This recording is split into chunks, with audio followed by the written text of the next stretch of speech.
Parfois, on croit que le rejet dit quelque chose sur nous, comme si c'était un reflet direct de notre valeur, de notre essence ou de ce que nous apportons à la vie de quelqu'un. Mais aujourd'hui, j'aimerais que tu écoutes ceci avec le cœur ouvert. Le rejet ne parle pas toujours de toi. Très souvent, il parle de ce que l'autre personne est incapable d'affronter en elle-même. Quand quelqu'un te rejette, il ne le fait pas depuis un endroit aussi clair et aussi sûr qu'il le prétend. Il n'existe pas cette froideur absolue qu'on t'a fait croire. Il n'existe pas cette indifférence qui t'a blessé. Derrière un « je ne veux rien avec toi », il y a toujours une histoire émotionnelle plus profonde, plus complexe, presque toujours inconsciente. C'est pour cela qu'aujourd'hui, je veux te parler de ce que ressent vraiment une personne qui t'a rejeté, même si elle fait semblant de ne rien éprouver. Oui, elle peut feindre la distance, la sécurité, la froideur, voire la nonchalance. Mais la psyché humaine ne fonctionne pas ainsi. Personne ne sort indemne d'une connexion émotionnelle. Nous allons voir ensemble les 5 choses que ressent réellement celui qui t'a rejeté, même s'il les dissimule derrière la dureté ou l'indifférence. Et j'aimerais que tu écoutes chaque point avec attention, car cela te révélera non seulement la vérité sur cette personne, mais aussi la vérité sur toi. La première chose dont nous allons parler, c'est la peur.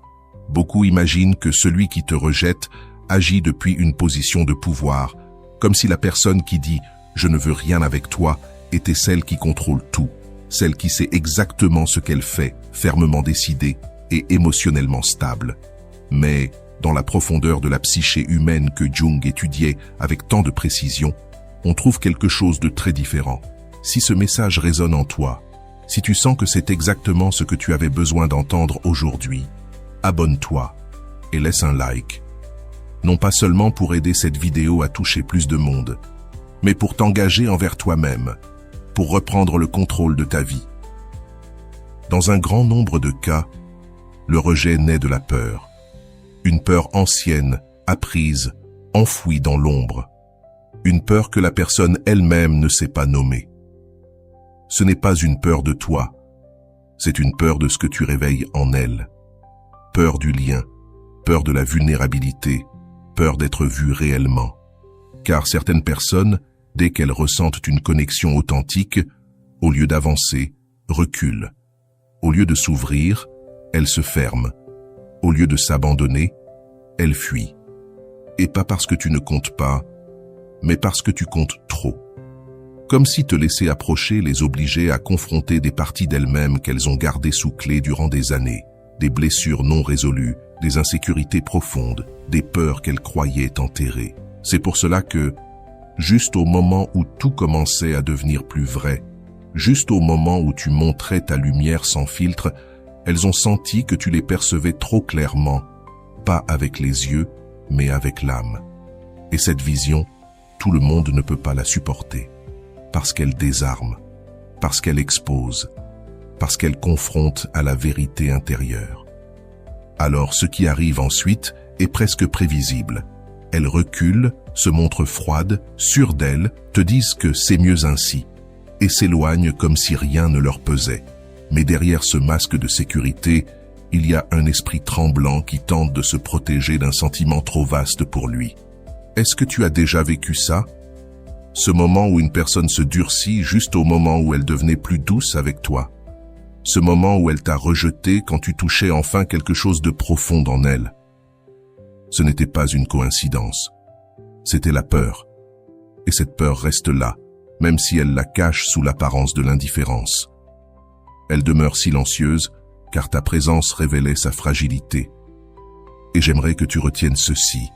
Personne ne fuit ce qui ne lui fait rien. Personne ne rejette une personne qui ne provoque rien.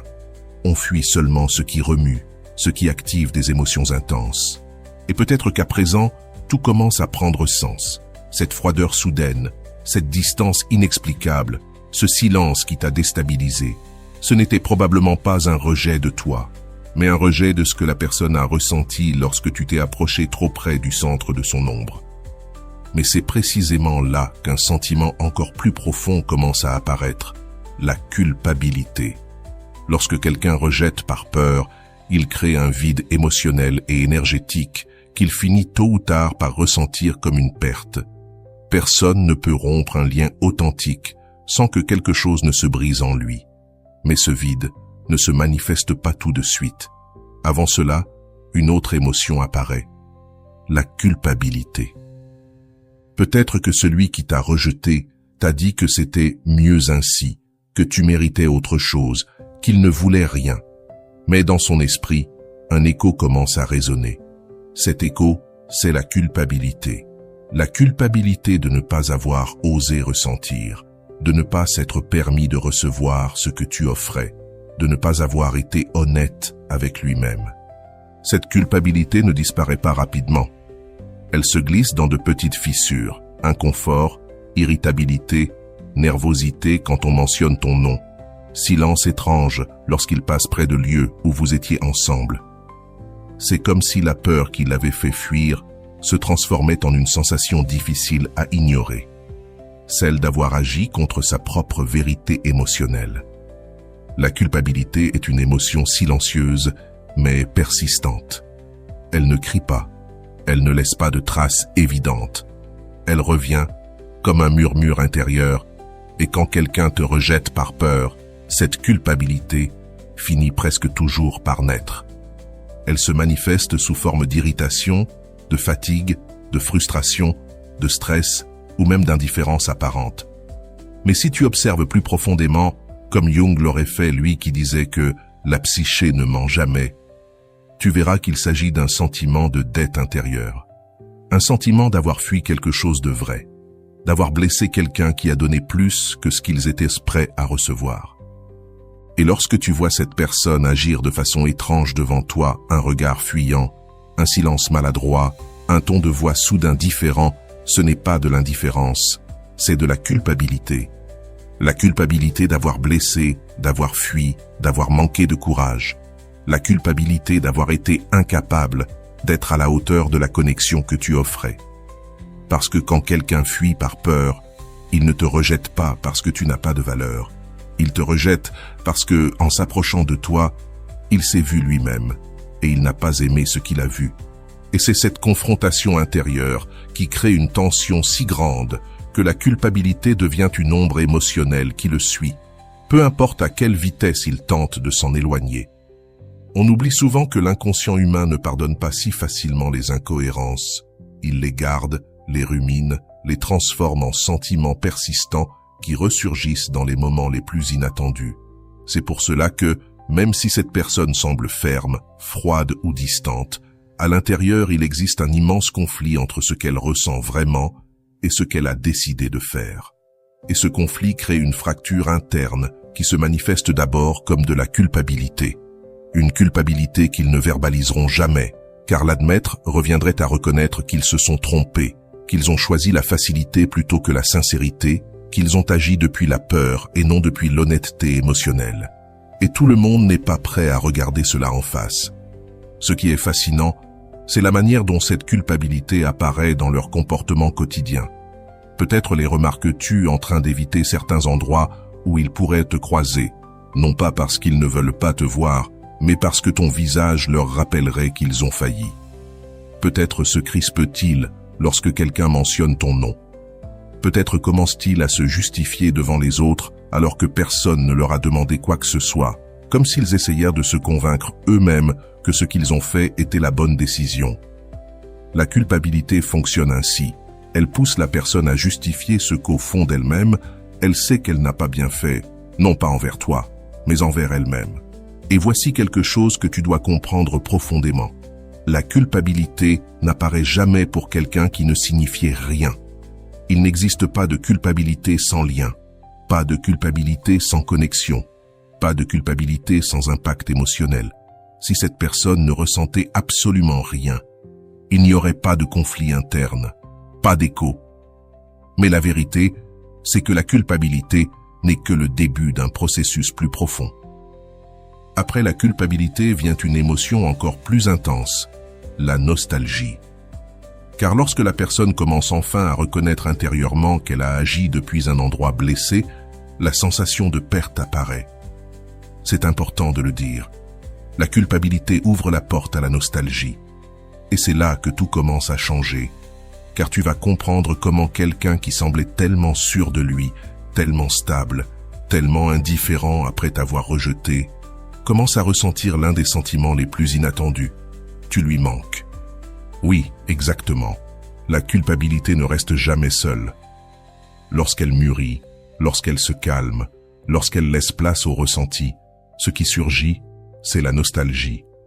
Une nostalgie silencieuse, subtile, qui se glisse dans les souvenirs, qui s'active avec des détails minuscules, qui apparaît sans prévenir et qui l'oblige à penser à toi-même quand elle essaie désespérément de ne pas le faire. La nostalgie se transforme alors en une ombre émotionnelle impossible à ignorer. Et même s'ils ne te le diront jamais, ils commencent à ressentir l'absence de tout ce qu'ils auraient pu vivre avec toi, mais qu'ils ne se sont jamais permis. La nostalgie est l'une des émotions les plus traîtresses de l'être humain. Elle arrive sans prévenir, sans demander la permission, et surtout sans tenir compte de tous les efforts qu'une personne fait pour prétendre qu'elle ne ressent plus rien. Selon la vision de Jung, la nostalgie représente la preuve que l'inconscient n'oublie jamais ce qui a touché une fibre essentielle de notre être. Tu peux bloquer quelqu'un, effacer des messages, supprimer des photos, mais tu ne peux pas effacer la partie de ton âme qui a déjà été marquée. C'est pour cela que quelqu'un qui t'a rejeté revient aussi souvent au même point.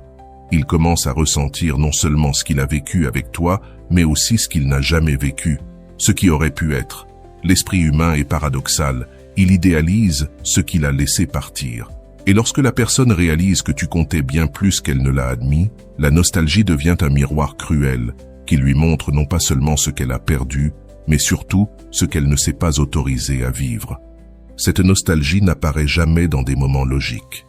Elle surgit la nuit, quand le silence les force à affronter ce qu'ils n'ont jamais dit. Elle surgit à l'aube, quand la conscience se relâche. Elle surgit dans des détails insignifiants. Une chanson, un lieu, un parfum, une phrase, un souvenir fugitif. Et même s'ils ne l'avoueront jamais, cette nostalgie devient une douleur douce, un murmure intérieur qui leur rappelle qu'il y avait quelque chose de réel, quelque chose qui comptait. C'est aussi à travers la comparaison qu'elle se manifeste. Ils rencontrent d'autres personnes. Ils essaient d'avancer, mais sans le vouloir. Ils te comparent, pas pour te remplacer, mais parce qu'ils réalisent qu'avec toi, il existait une qualité émotionnelle qu'ils ne retrouvent pas ailleurs. Tu représentais une expérience unique. Et lorsqu'on rejette ce qui nous importe, ce qu'on rejette en réalité, c'est une partie de soi. La nostalgie est l'écho de cette partie perdue. Et c'est là qu'un processus psychologique profond commence. La personne commence à intégrer ce qu'elle avait nié. Elle se rapproche de la vérité intérieure qu'elle avait refusé de regarder. Et cette vérité, même si elle fait mal, est claire. Tu comptais vraiment. Alors naît une tension intérieure puissante. Ils sentent qu'ils ont laissé partir quelque chose qui leur faisait du bien, mais ne savent pas comment revenir, comment réparer, comment affronter le fait que c'est leur propre peur qui a détruit la connexion. Et peut-être que tu l'as déjà vécu, cette personne qui réapparaît sans raison. Un message, un like, une vue discrète sur tes stories, une toute petite trace. Ce n'est pas un hasard, c'est la nostalgie qui cherche un soulagement. C'est leur inconscient qui tente de retrouver, ne serait-ce qu'une seconde, ce que tu leur faisais ressentir et qu'ils n'ont trouvé nulle part ailleurs. Car la nostalgie ouvre une porte dangereuse. Elle leur montre qu'ils ne t'ont jamais oublié, qu'ils n'ont jamais pu t'effacer, que ton empreinte émotionnelle est encore là, vivante. Quoi qu'ils fassent, elle ne disparaît pas. Et lorsque la nostalgie devient trop grande pour être ignorée, une question commence à les hanter. Qu'est-ce qu'elle devient maintenant? Cette question ouvre le prochain chapitre de ce processus, celui où la nostalgie se transforme en une curiosité irrésistible, une curiosité qui devient besoin, une curiosité qui veut vérifier si tu es toujours là, toujours disponible, ou si tu es en train de t'éloigner pour de bon. Et c'est cette transition du manque à la curiosité qui prépare la prochaine étape, celle où l'émotion change de ton, et où tu vas découvrir pourquoi celui qui t'a rejeté commence soudain à vouloir revenir. Même s'il a agi comme si rien de ce que tu faisais n'était jamais suffisant, il commence à se demander si tu es toujours là ou pas. Et cette curiosité, qui semble insignifiante en apparence, en dit bien plus que tu ne peux l'imaginer. Prépare-toi, car ce qui arrive maintenant devient encore plus profond. Il ressent de la curiosité pour ta vie, même s'il prétend que tu ne l'intéresses plus. La curiosité est l'un des mécanismes les plus révélateurs de l'inconscient. Elle casse les façades, brise les défenses et expose ce qu'une personne ressent réellement, même quand elle essaie de le cacher. Tout ce que nous tentons d'étouffer finit par ressortir. Et la curiosité est exactement ce petit dérapage émotionnel qui échappe lorsque l'ego ne peut plus soutenir la version qu'il raconte aux autres et à lui-même. La personne qui t'a rejeté peut répéter partout qu'elle s'en fiche. Elle peut convaincre tout le monde qu'elle est passée à autre chose. Elle peut même se convaincre elle-même. Mais il y a une partie d'elle, la plus authentique, qui continue de t'observer, de se poser des questions, de chercher des traces de toi. Cette nécessité silencieuse d'avoir des nouvelles parle plus fort que n'importe quelle phrase. Et ce qui est fascinant, c'est que cette curiosité n'apparaît presque jamais sous forme d'un message direct. Elle se manifeste par des comportements subtils. Regarder tes réseaux sans rien liker, vérifier qui commente tes photos, regarder tes stories depuis des comptes que tu ne connais pas, poser des questions indirectes à vos connaissances communes, ou réagir discrètement quand ton nom revient dans une conversation. Ce sont de petites actions, apparemment insignifiantes, mais qui révèlent un intérêt que son ego refuse d'admettre. C'est une vraie contradiction interne. Je ne veux pas savoir, mais j'ai besoin de savoir. Cette bataille intérieure est bien plus intense que tu ne l'imagines. La curiosité apparaît surtout quand cette personne réalise qu'elle n'a plus accès à ton monde, quand tu ne lui écris plus, quand tu ne demandes plus rien, quand tu t'éloignes. Quelque chose s'allume en elle.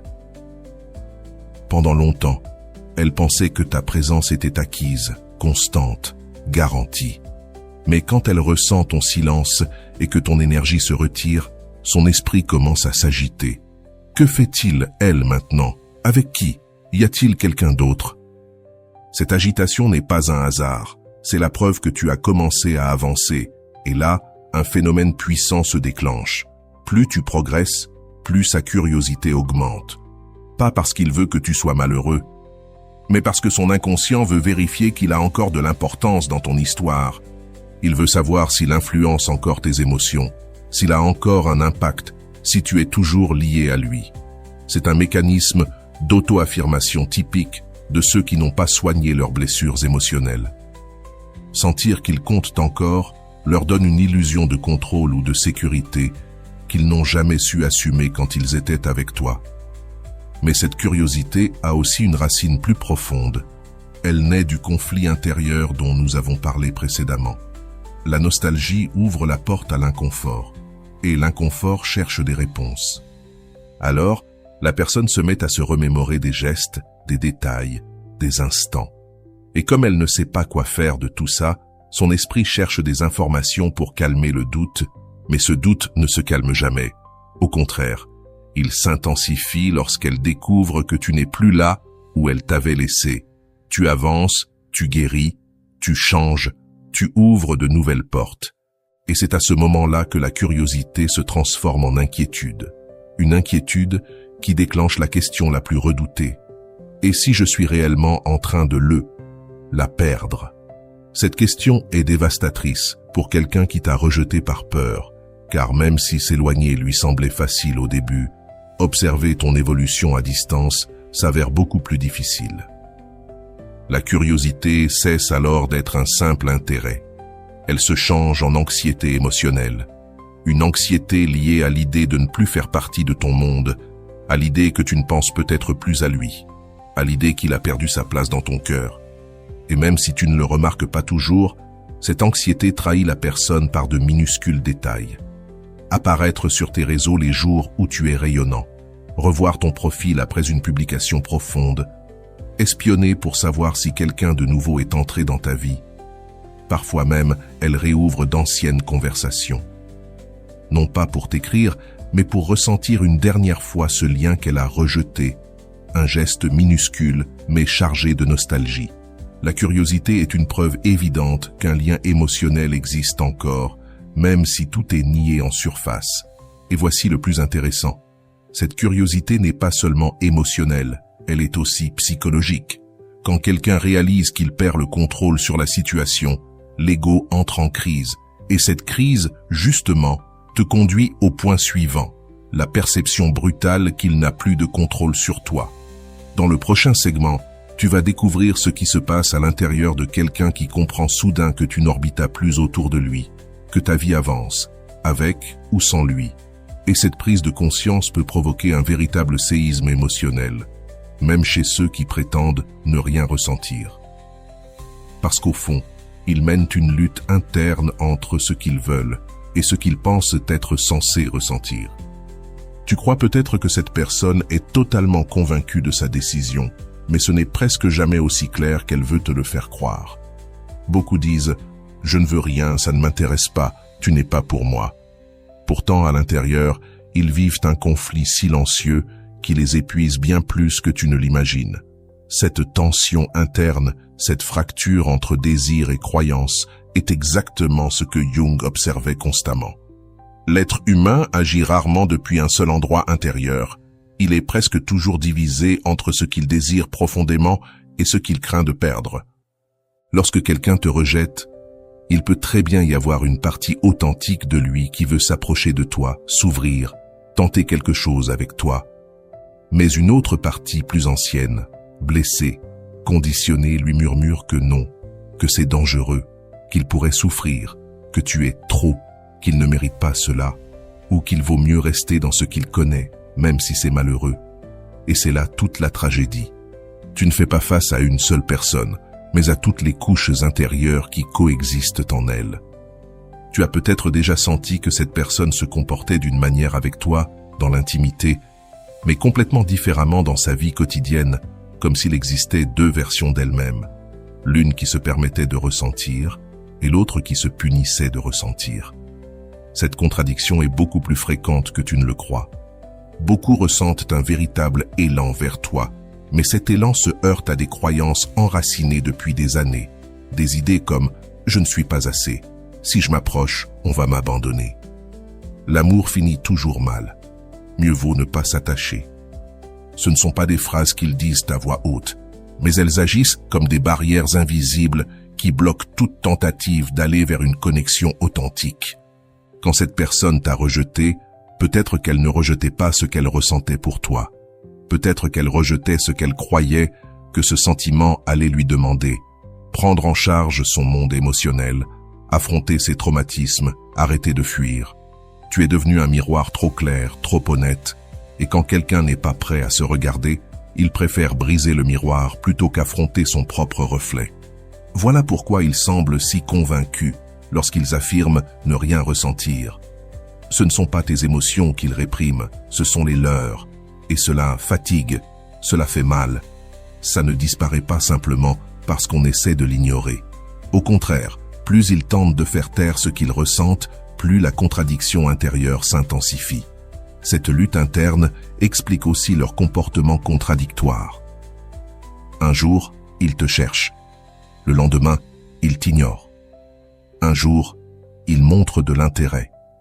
Le jour suivant, ils semblent froids. Ils disent ne rien vouloir. Mais ils regardent tes réseaux, apparaissent dans tes stories, demandent de tes nouvelles, reviennent sans que tu les appelles. Ce n'est pas un hasard. C'est de la résistance émotionnelle déguisée en indifférence. Et toi, tu l'as senti. Malgré leurs mots, quelque chose dans leur regard, dans leur ton, dans leur énergie, racontait une autre histoire. Cette intuition est très souvent juste. Tu perçois le conflit qu'ils vivent en eux.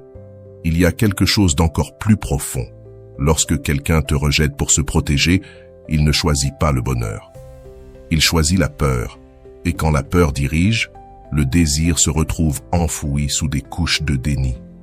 Avec le temps, cette contradiction devient un poids qui ne se voit pas au début, mais qui finit par se transformer en anxiété, en insatisfaction, en nostalgie, parfois même en colère contre soi-même.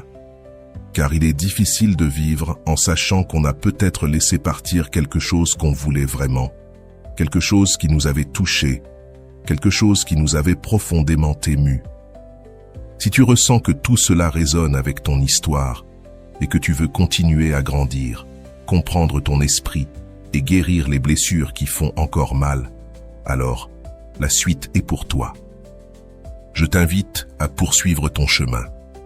Il existe des vidéos qui peuvent t'aider à renforcer ta valeur, à briser les schémas qui t'ont limité et à te rappeler qui tu es réellement.